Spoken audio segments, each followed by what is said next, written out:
संत शिरोमणि आचार्य गुरुवर श्री विद्या सागर जी महाराज की जय। मुनि 108 प्रणाम में सागर जी महाराज की जय। सभी को सादर जय जिनेंद्र। आप सभी अपनी अपनी नोटबुक और पेन के साथ तैयार हो जाइए।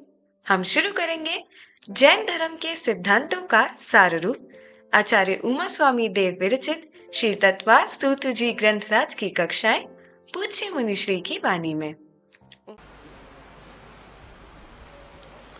मोक्षमार्गस्य नेतारं भेत्तारं कर्मभूभृतां ज्ञातारं विश्वतत्त्वानां वन्दे तद्गुणलब्धये।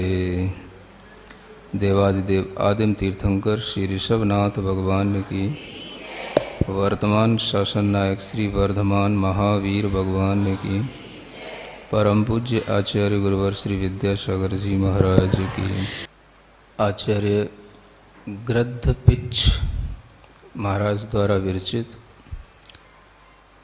यह तत्वार्थ सूत्र है, जिसका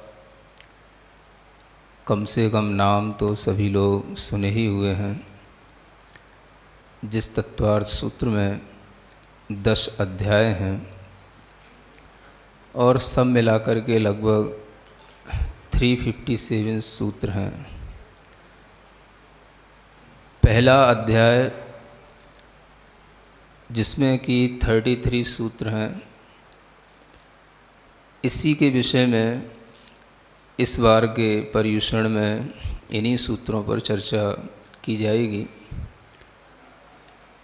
पहला अध्याय जहाँ से कि ज्ञान की शुरुआत होती है, मोक्ष मार्ग की शुरुआत होती है।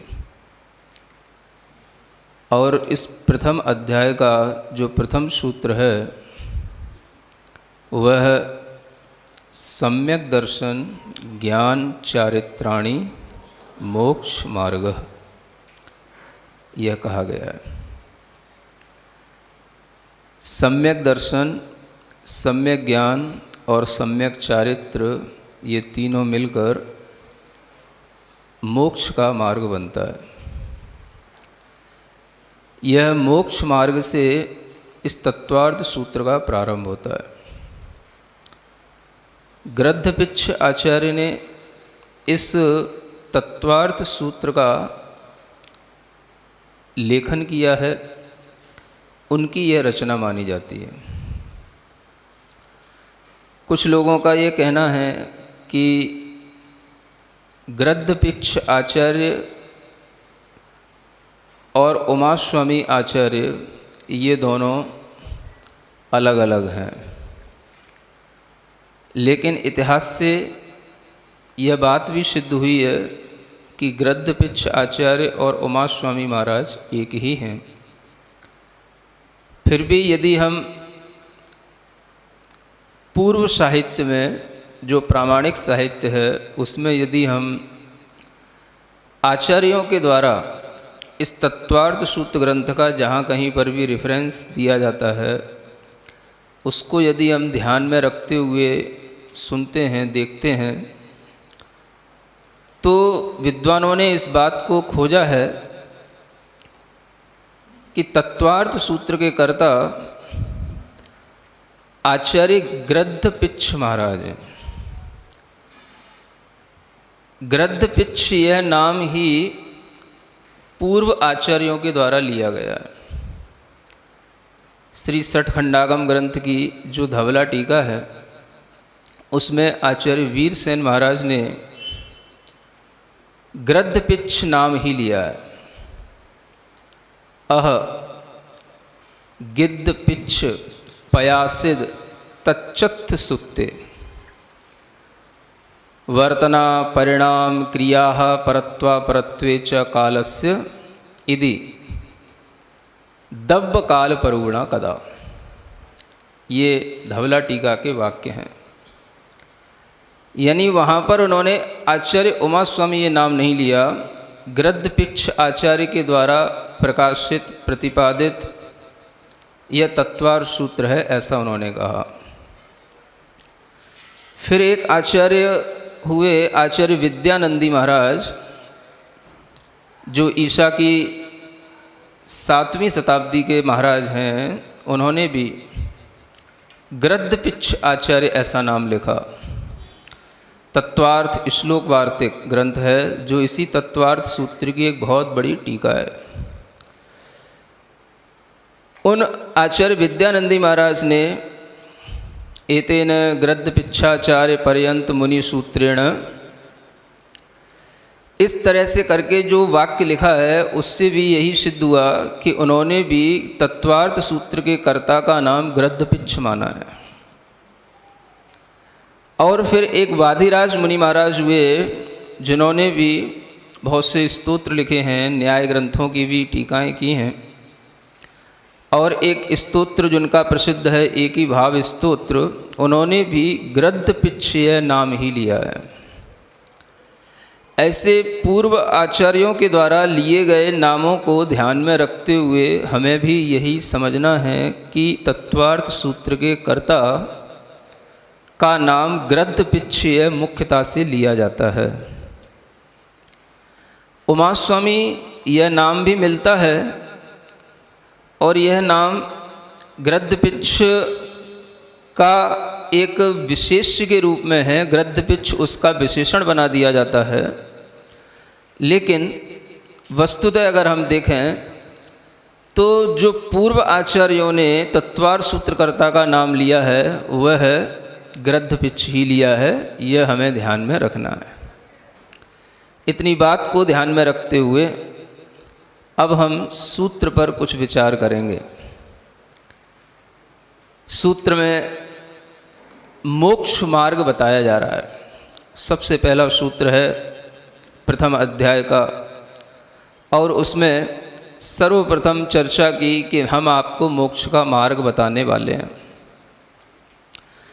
इसकी उत्थानिका बनाते हुए आचार्य पूज्यपाद महाराज ने सर्वार सिद्धि में ऐसी भूमिका बनाई है कि कोई भव्य जीव किसी रम्य स्थान पर, जहाँ पर कि एक आचार्य परमेष्ठी विराजमान हैं, उनके पास पहुँचता है और पहुँच कर के उनसे प्रश्न करता है, किन्नु खलु आत्मने हितम, आत्मा का हित किसमें है?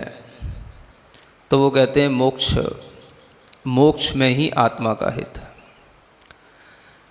फिर पूछा जाता है कि मोक्षस्य मार्ग है किम, मोक्ष का मार्ग क्या है?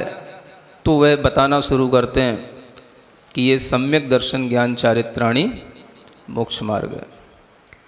इस तरह की एक भूमिका भी हमें पढ़ने को मिलती है, जो आचार्य सर्वार सिद्धि में सर्वप्रथम ये जो टीका लिखी गई तत्वार्थ सूत्र की उसमें लिखते हैं। एक और हमें कथानक सा मिलता है जिसमें ये बताया जाता है कि कभी कहीं पर किसी स्थान पर एक श्रावक ने अपनी दीवार पर एक पंक्ति लिख रखी थी, दर्शन ज्ञान चारित्राणी मोक्ष मार्ग। एक मुनि महाराज आए, उन्होंने उस पंक्ति को देखा, आहार के लिए आए थे। आहार के उपरांत जब वो गए तो उन्होंने उस पंक्ति के आगे एक सम्यक शब्द जोड़ दिया। उसके बाद में वह व्यक्ति जब पूछा, घर पर आकर के देखा, उस समय पर वो घर पे नहीं था, कि ये सम्यक शब्द किसने जोड़ दिया। बताया गया मुनि महाराज आहारार्थ पधारे थे। कहाँ गए? वापस जंगल में गए। वो उनको खोजता हुआ पहुंचा, उनके पास जाकर के प्रश्न किया कि प्रभु आपने उसमें ऐसा सुधार क्यों कर दिया? तो उसका कारण फिर बताया गया। और फिर उसके बाद में वो तत्वार्थ सूत्र की रचना उसके निमित्त से हुई। ये भी कहीं ना कहीं इस कथानक से मिलता है जो आचार्य पूज्यपाद महाराज ने लिखा कि कोई भव्य जीव किसी रम्य स्थान पर गया और वहाँ पर आचार्य महाराज के निकट जाकर के पूछा। मतलब यह है कि कहीं ना कहीं ये बात सिद्ध होती है कि किसी भव्य जीव के निमित्त से ही इस तत्वार्थ सूत्र की रचना हुई है। और आगे के कुछ और विद्वानों ने उस भव्य जीव का नाम भी लिखा है। अब उसका उल्लेख उन्हें कहाँ से मिला ये नहीं कहा जा सकता। कन्नड़ ग्रंथों में एक कन्नड़ी टीका है बालचंद्र जी, उन्होंने जो लिखा है उसमें एक सिद्धैया नाम लिखा हुआ है। एक श्रुत सागर सूरी हुए हैं, उन्होंने एक भव्य जीव का नाम लिखा है, वह द्वयाक करके लिखा है। सत्य क्या है नहीं कहा जा सकता, लेकिन इतना जरूर है कि कहीं ना कहीं इस घटना के पीछे, इस तत्वार सूत्र की रचना के पीछे किसी भव्य जीव की प्रच्छना जुड़ी हुई है। लेकिन जब हम इससे भी आगे और थोड़ा सा देखते हैं आचार्य अकलंक महाराज को, जिन्होंने सर्वार्थ सिद्धि के बाद में एक तत्वार्थ राजवार्तिक ग्रंथ करके रचना की, यही तत्वार्थ सूत्र की टीका, तो उसमें वह ऐसा कुछ भी उल्लेख नहीं करते हैं। उसमें वो सीधा सीधा शुरू करते हैं, श्रेयो मार्ग प्रतिपित्सा आत्मद्रव्य प्रसिद्ध है। जिसे आत्मा की सिद्धि हो गई है, जो आत्मद्रव्य को मानने लगा है, उसके लिए मोक्ष का मार्ग प्राप्त करने की इच्छा उत्पन्न हो जाती है। और इसी हेतु वह मोक्ष मार्ग का यहाँ पर प्रूपण किया जा रहा है। फिर पूछा जाता है कि मोक्ष मार्ग का ही प्रूपण क्यों कर रहे हो, पहले मोक्ष का प्रूपण क्यों नहीं किया? पहले मोक्ष की व्याख्या कर देते, पहले मोक्ष दिखा देते, उसके बाद में मोक्ष का मार्ग बताते। तो कहते हैं कि पहले मोक्ष मार्ग इसलिए बताया जा रहा है कि जो अन्य और भी लोग हैं दुनिया में, अन्य और भी दर्शन हैं, अन्य और भी मत हैं, वो कभी भी मोक्ष के प्रति कोई विसंवाद नहीं रखते हैं। विसंवाद यदि उत्पन्न होता है तो मोक्ष मार्ग के प्रति होता है। बहुत सारे दर्शन हैं, मत हैं, मोक्ष को सब मान रहे हैं, किसी ना किसी रूप में मोक्ष को सबने माना है। लेकिन जब मोक्ष मार्ग की बात आती है तो सबके रास्ते अलग अलग हो जाते हैं, मार्ग में विसंवाद होता है। उदाहरण देते हैं, जैसे आपको यहाँ से पाटलिपुत्र जाना है, राजवार्तिक में पाटलिपुत्र का उदाहरण दिया, समझ आ रहा है? मान लो आपको यहाँ से पटना जाना है या दिल्ली जाना है, तो रास्ते उसके अलग अलग हो सकते हैं। रास्ते के विषय में विवाद हो सकता है कि हमें इस रास्ते से जाना है, हमें इस रास्ते से जाना है, लेकिन मोक्ष तो सब मान रहे हैं कि हाँ, कोई ना कोई इस आत्मा के लिए अगर सुख का स्थान है तो वो मोक्ष है, ये सब ने माना है। इसलिए मोक्ष की बात में पहले बात की जा रही है मोक्ष मार्ग की। इस अभिप्राय को ध्यान में रखते हुए जब आगे बढ़ते हैं तो पूछा गया कि मोक्ष मार्ग के विषय में क्या विसंवाद है, तो सबके अभिप्राय अलग अलग हैं। दुनिया में अनेक मत हैं, उनमें से कुछ मुख्य मुख्य मतों के बारे में आपको भी बताया जा रहा है। एक बौद्ध मत है जो कहता है कि प्रदीप निर्वाण कल्पम आत्मनिर्वाणम, दीपक के निर्वाण होने की तरह आत्मा का निर्वाण हो जाता है। यानी दीपक जिस तरह से बुझ करके शांत हो जाता है, ऐसे ही आत्मा का निर्वाण हो जाता है। तात्पर्य यह है कि दीपक बुझने के बाद में फिर कहीं नहीं जाता, न दिशा में, न विदिशा में, न ऊपर न नीचे, वो वहीं की वहीं शांत हो जाता है। ऐसे ही बौद्ध मानते हैं कि आत्मा वहीं की वहीं शांत हो गई, उसके बाद में कुछ बचता नहीं है, आत्मा की संतति आगे नहीं रहती है, उसी का नाम निर्वाण है। यानी एक तरह से देखा जाए तो आत्मा के अभाव का नाम मोक्ष माना जाता है।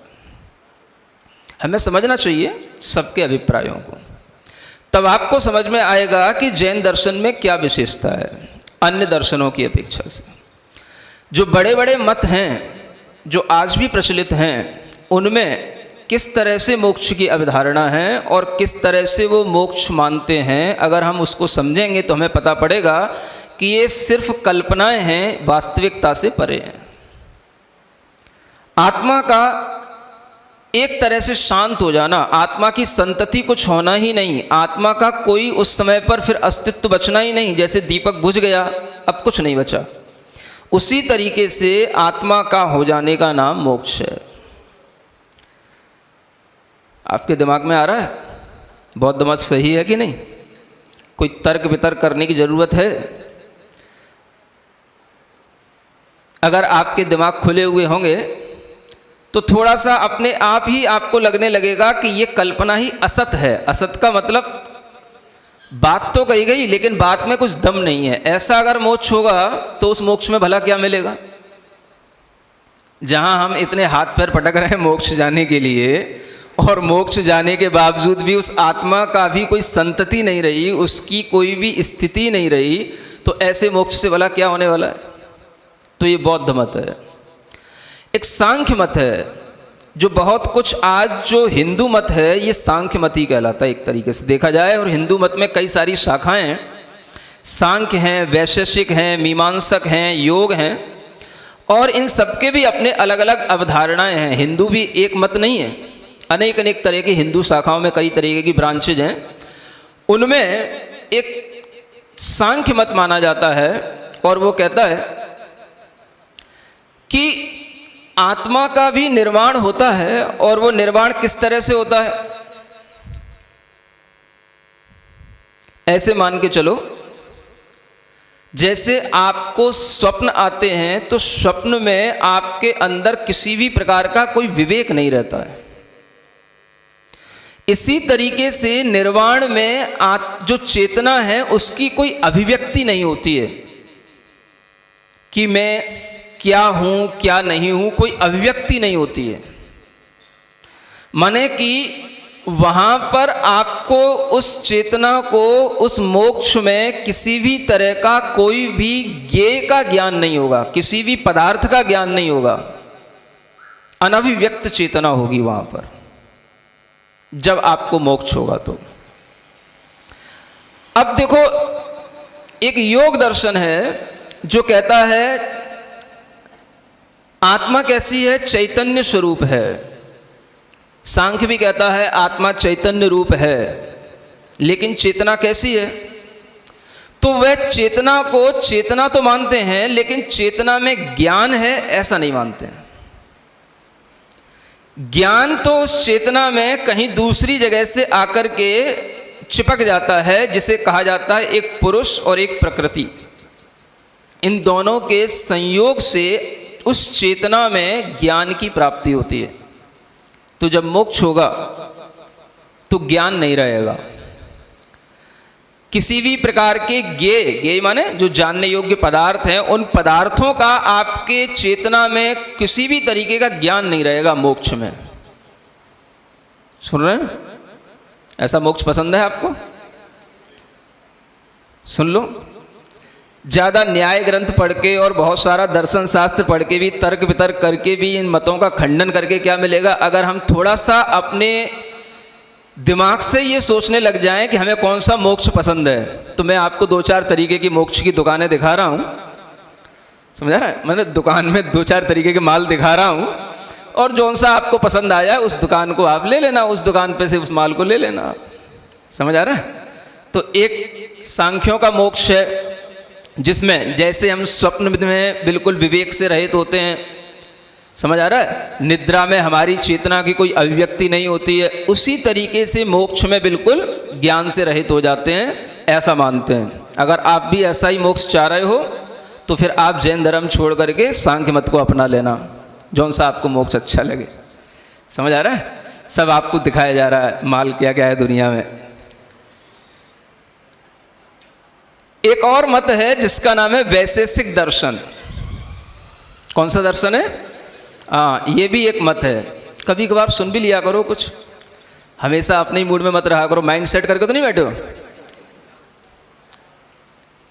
कि मुझे तो कुछ अपने ही मतलब की बात सुननी थी, ये भी मतलब की बात बना लो, अपना माइंड सेट कर लोगे, ये भी हमारे मतलब की बात है।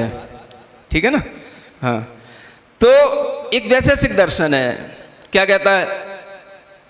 आत्मा के 9 विशेष गुण होते हैं। कितने?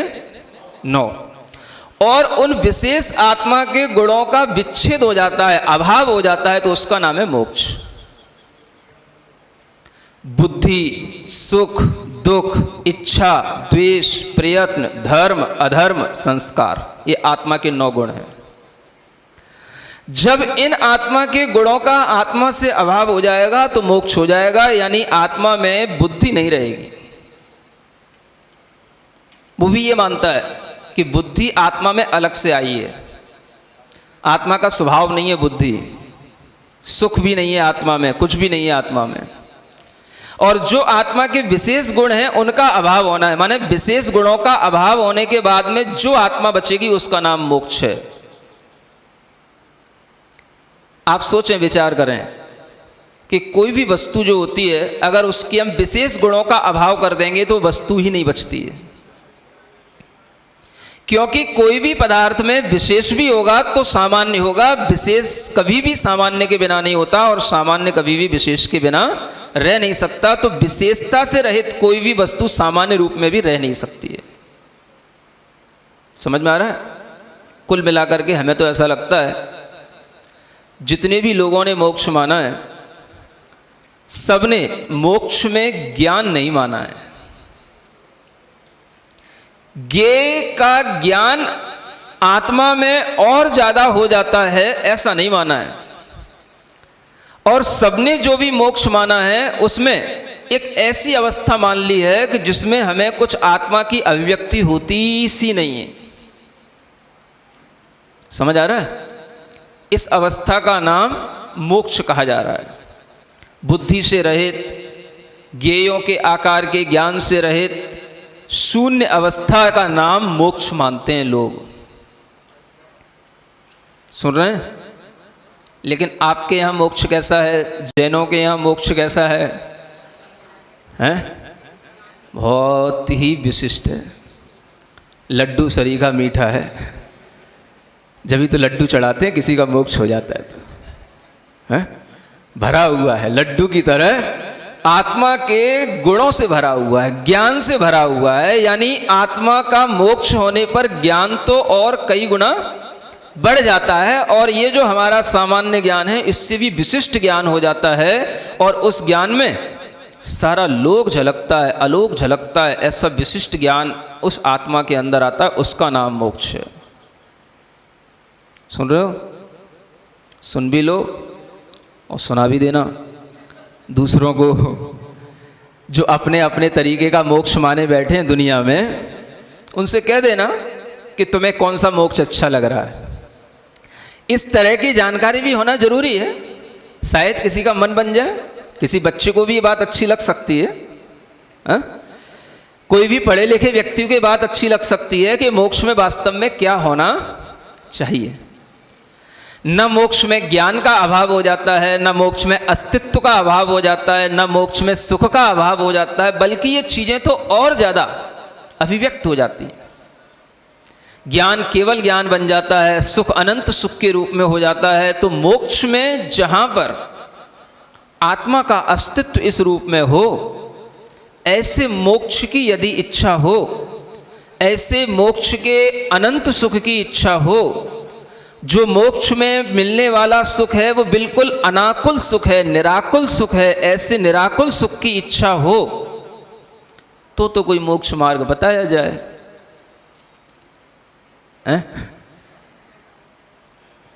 नहीं तो पता पड़ा पूरी हिस्ट्री तो बता दी, पूरी मैपिंग तो समझा दी, जाना कहीं से कहीं तक नहीं है, इच्छा कुछ भी नहीं है, हैं? तो इसलिए यह बताया जा रहा है मोक्ष में क्या है, आखिर क्यों हम मोक्ष जाना चाहते हैं। तो सबसे पहली जो चीज है वो ये है कि हमें पहले पता हो कि सुख वास्तव में है कहां। क्या हम सुख के लिए मोक्ष प्राप्त करते हैं? तो आपके मन में भाव आएगा सुख मिलेगा। हाँ, सुख मिलेगा। कैसा मिलेगा? बहुत अद्भुत मिलेगा। कैसा अद्भुत? जो यहां पर आपको अपने मन से, अपनी इंद्रियों से, बाहर इंद्रियों के विषयों से जो नहीं मिल रहा है, उससे कुछ अद्वितीय तरीके का, अद्भुत तरीके का सुख है वो। कैसे पता पड़ेगा कि वो अद्भुत है? आप ये सोचने की कोशिश करो कि आखिर आदमी यहां पर वस्तुतः देखा जाए तो क्या चाहता है? ज्ञान चाहते हो? क्या चाहते हो बताओ? ज्ञान चाहते हो? पक्का ज्ञान ही चाहते हो? अगर मान लो मैंने तुमको ज्ञानी बना दिया और तुम्हारा शरीर रोगी बना दिया, फिर क्या करोगे? वैसे मैं कोई हो नहीं बनाने वाला, फॉर एग्जाम्पल तुम कह रहे हो ना ज्ञान ही चाहता हूं, फिर क्या करोगे? फिर कोई दूसरी चीज नहीं मांगोगे? चिल्लाओगे नहीं? है? क्या चाहते हो आखिर? दुनिया में हर आदमी, हर जीव क्या चाहता है? जीव की इच्छा शक्ति कहां जाती है? जीव क्या बार बार प्राप्त करने की इच्छा करता है? अगर आप बारीकी से विचार करेंगे तो आपको पता पड़ेगा कि जीव न तो ज्ञान चाहता है, न कोई भोग चाहता है, न कोई इच्छाओं की पूर्ति चाहता है। जीव कुल मिलाकर के सुख चाहता है, और सुख भी कैसा चाहता है? दुख ना हो उसमें। समझ में आ रहा है?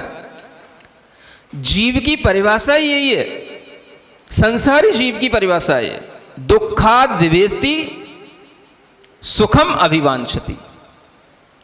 जो दुख से डरता है और सुख की इच्छा करता है वही जीव है। और जीव का यही एक परिणाम होता है, हर जीव, हर प्राणी सुख चाहता है, कैसे भी मिले सुख मिले। आप कह रहे हो कि हम ज्ञान चाहते हैं, जब तक ज्ञान मिलेगा आप ज्ञान लेते रहोगे। मैं आपको शाम तक वैसे ही सुनाता रहूं, बिठा करके बैठे रहोगे? ज्ञान मिल रहा है ना, ज्ञान चाह रहे हो, और शाम तक भी ना छोड़ा मैंने तो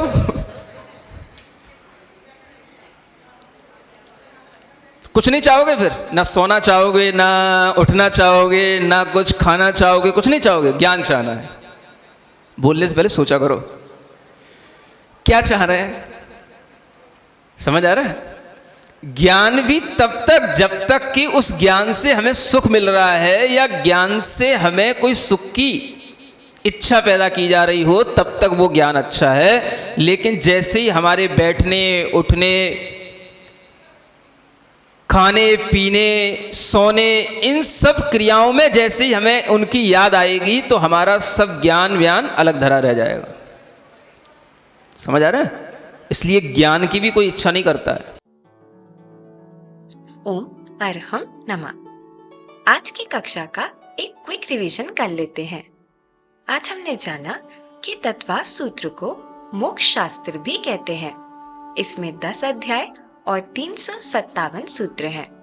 इसके रचयिता ग्रंथपिच आचार्य उमा स्वामी हैं। इतिहास से यह सिद्ध है कि ग्रंथपिच आचार्य और उमा स्वामी महाराज एक ही हैं। हमने जाना कि तत्वास सूत्र की रचना किसी भव्य जीव की प्रचना के कारण से हुई। आचार्य पूज्यपाद महाराज विरचित सर्वार्थ सिद्धि ग्रंथ इसकी पहली टीका है। प्रथम अध्याय का प्रथम सूत्र है सम्यक दर्शन ज्ञान चारित्राणि मोक्ष मार्गः, अर्थात सम्यक दर्शन, सम्यक ज्ञान, सम्यक चारित्र तीनों से मिलकर मोक्ष मार्ग बनता है। हमने समझा कि अलग अलग मतों में मोक्ष की मान्यता तो है, पर वहां पहुंचने के रास्ते के बारे में विसंवाद है। इसीलिए आचार्य महाराज ने मोक्ष से पहले मोक्ष मार्ग की प्ररूपणा की है। सभी मतों ने ये तो माना है कि मोक्ष में सुख है, पर सबका मोक्ष अलग अलग है। जैसे बौद्ध मत में आत्मा के अभाव का नाम मोक्ष है, सांख्य मत में ज्ञान के अभाव का नाम मोक्ष है, वैशेषिक दर्शन में आत्मा के 9 विशेष गुणों के अभाव का नाम मोक्ष है, यानी आत्मा में बुद्धि नहीं रहती। जैन मत में मोक्ष में आत्मा के गुणों में उत्कृष्टता आ जाती है, ज्ञान केवल ज्ञान बन जाता है, सुख अनंत सुख रूप में हो जाता है। कक्षा के अंत में हमने समझा कि जीव कुल मिलाकर सुख चाहता है, और सुख भी कैसा, उसमें दुख ना हो। आगे की कक्षाओं में यह चर्चा जारी रहेगी। उम्मीद है आपने अच्छे से अपने नोट्स बनाए होंगे, और यदि आपसे कुछ मिस हो गया है तो आप हमारी वेबसाइट पर देख सकते हैं। आइए अब हम सभी चिन्वानी स्तुति करेंगे और तत्पश्चात समय होगा आज के सवाल का। प्राकृत में जिनवाणी स्तुति है ये।